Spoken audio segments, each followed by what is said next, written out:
சோழனோட மனசுல நிலா இருக்காங்கிறத நிலா கிட்ட சோழன் எப்பயோ வந்து வெளிப்படுத்திட்டார்.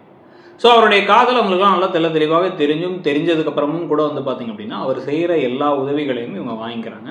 அவரை வந்து அவ்வளோ பெரிய பிரச்சனைக்கு அப்புறமா வந்து இந்த ஆர்டிஓ ஆஃபீஸ் கூட்டு போயிட்டு வந்து லைசன்ஸுக்காக கெஞ்ச விட்டதாகட்டும், இல்லை இப்போ வந்து பார்த்தீங்கன்னா ஊருக்கு கூட்டு போயிட்டு இவர் வந்து அந்த குடத்து தண்ணியெல்லாம் ஊற்றி வந்து இவங்க இந்த தீச்சட்டி தூக்கும்போது வந்து ஹெல்ப் பண்ணதாகட்டும், இல்லை இப்போ வந்து பார்த்தீங்க அப்படின்னா வந்து அவங்களுக்கு வந்து சாரி வாங்கி கொடுக்குறதுலேருந்து எல்லா விஷயத்தையும் பண்ணியிருக்காரு.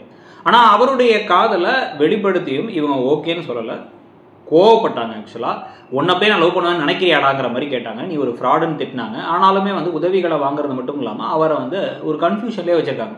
ஸ்டோரி அவங்க பார்த்துட்டாங்கன்னு நினச்சி அவர் சந்தோஷப்பட்டு இருக்காரு. மனசில் காதல் இருக்குன்னு சின்ன சின்ன விஷயத்துக்கெல்லாம் யோசிச்சுட்டு இருக்காரு. நமக்கும் பார்க்குறவங்களுக்கு என்ன தோணும், ஓ காதல் இருக்குதான் போல அப்படின்னு சொல்லி தோணும். ஆனால் காதலை வெளிப்படுத்த வேண்டிய டைமில் கரெக்டாக வெளிப்படுத்தணும். இதுதான் நம்ம சோழன்ட்ட முன்னாடி இருந்த ஒரு குறையாகவே வந்து சொல்லியிருந்தோம்.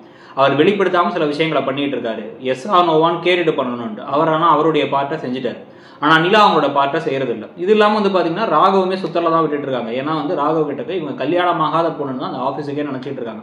இதெல்லாம் கசுன்னு நினைக்கிறாங்க. ஸோ அவர் என்ன பண்ணுறாரு, நம்மளுடைய ஷார்ட்டை நம்ம எடுத்து பார்ப்போம் அப்படிங்கிற மாதிரி தான் அவர் வந்து தன்னுடைய காதலை வந்து காமிக்காமல் அவரும் வந்து அன்பை வெளிப்படுத்துறதுக்கு உங்களுக்கு ஒன்றுனா பதவி போகிறேன்னு வீட்டுக்கு வராரு, நானே ட்ராப் பண்ணுறேங்கிறாரு, பல விஷயங்களை பண்ணிட்டு இருக்காரு. ஸோ இந்த ரெண்டு பேரும் சுத்தல வச்சிருக்கிற சமயத்தை தான் இப்போ வந்து அந்த காயத்ரின்னு சொல்லிட்டு பல்லவன் பார்த்துட்டு இருந்த பொண்ணு சோழனை பிடிச்சிருக்குன்னு சொல்ல அவங்க மூலமா வந்து இப்போ வந்து கதையில கொஞ்சம் மாற்றங்கள் வரலாமா? ஏன்னா வந்து இப்போ காயத்ரிகிட்ட ஒரு பழகிறது பேசுறது இல்லை வந்து நேரில் போய் வந்து அந்த பொண்ணு ரசிக்கிறேன்னு சொன்னதுக்காக போறதுக்கெல்லாம் எப்படி வானதிக்கு பாண்டியன் பத்தி சொன்னபோது கோவம் வருதோ அதே மாதிரி இப்போ வந்து நிலாவுக்கும் கோவம் வருது. ஆனால் டேரெக்டாக அப்படி காமிக்காமல் குத்தி காமிக்கிற மாதிரி தான் காமிப்பாங்க. வானதி டேரெக்டாக போயிட்டு என்னோட ஆளும் அப்படிங்கிற மாதிரி பேசிடுறாங்க. அந்த மாதிரி ஆனால் இவங்க இருக்க போகிறது இல்லை அப்படிங்கிறது மட்டும் தெரியும். ஆனால் இதை வச்சு இவர் வந்து அவங்கள வெறுப்பேற்றலாங்கிறதுக்காக காயத்ரி கூட பழக, இவங்க உடனே இவரை வெறுப்பேற்றுறதுக்காக ராகவ கூட பழக, கடைசியில் இவங்களுடைய காதலை இவங்க வந்து ஷேர் பண்ணிக்காம கதை வேற மாதிரி இந்த முக்கோண காதல் கதை மாதிரி நாற்கோண காதல் கதையா போகுமா அப்படிங்கிறத பார்க்கணும். நீங்க என்ன நினைக்கிறீங்க?